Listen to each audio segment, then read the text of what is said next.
In this video, we're going to look at the ghost rhythms that come with Logic 9. Now, these are new impulses. I'll show you. If we drop down and insert, I'm going to bring the Space Designer on. I'll show you where they're located. If we drop down and we come down to warped spaces, ghost rhythms, and these are all listed by tempo. My project is 130 BPM, so I'm going to pick the first in the list.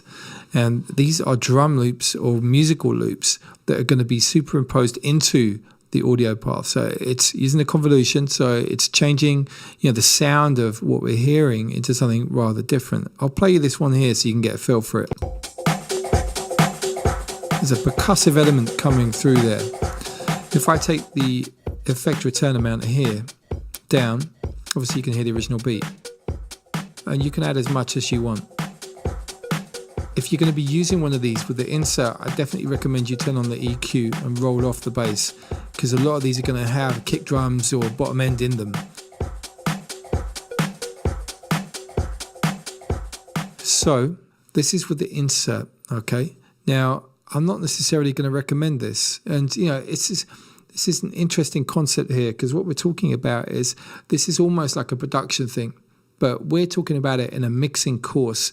Imagine that someone's provided you with parts to a track they want you to mix down. You will find that some circumstances, the person who's created the beat has actually not really done a particularly good job. You're going to need tools like this to fill in the gaps and make things sound more interesting. Also, from the production perspective, you might want to do this as you go. Okay, so this is one of those scenarios where we're talking about a subject that's almost blurring the boundaries of production and mixing. Okay, so bearing that in mind, let's have a look at ways that we can work with this. I am personally going to suggest that doing the insert is not going to be the way we want to do this, and you're going to find out why in a second. So what I'm going to suggest instead is we do the send and return. And so we go to the first available auxiliary. I'm going to bring up some level, and I'm going to drop in onto here the Space Designer instead. So here we go. Let's bring this down. Let's drop down to warped effects, ghost rhythms, and let's once again find the 130 BPM list. I'm actually going to show you on another video how you can create your own impulses at different speeds so that you're not restricted to this tempo restriction. So let's carry on. Let's have a listen. Let's see how this sounds now.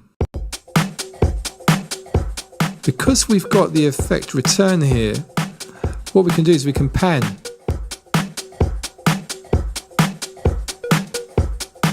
Actually makes it quite interesting when there's a movement going on there.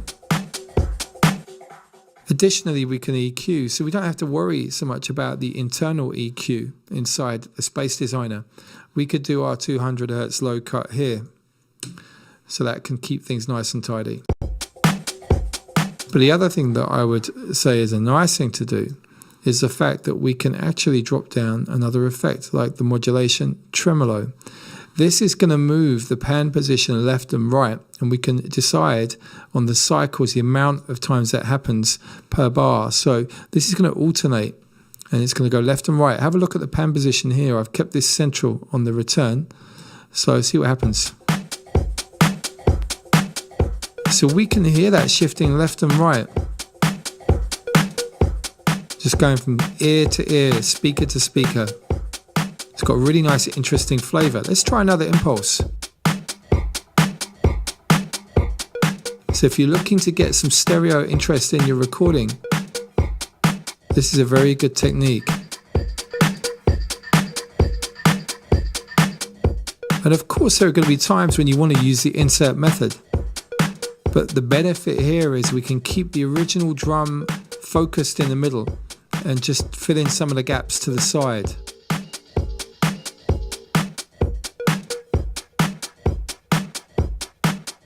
Now bear in mind also, if you decide to stop, can you hear we've got that decay occurring there?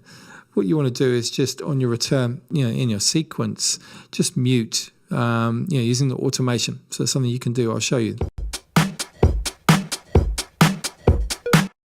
So what I did, I just pushed stop, the sequence stops, and then I pushed mute on the actual effect return. So if you wanted to structure your tracks, you don't get that echoing occurring, you can just switch on the mute there. And And that can be a really nice technique. Sometimes you might want to alternate that to keep that going. So in the next video, let's take a look at how we can work our way around these limitations from the tempo and build our own, ghost rhythms that we can use in the track.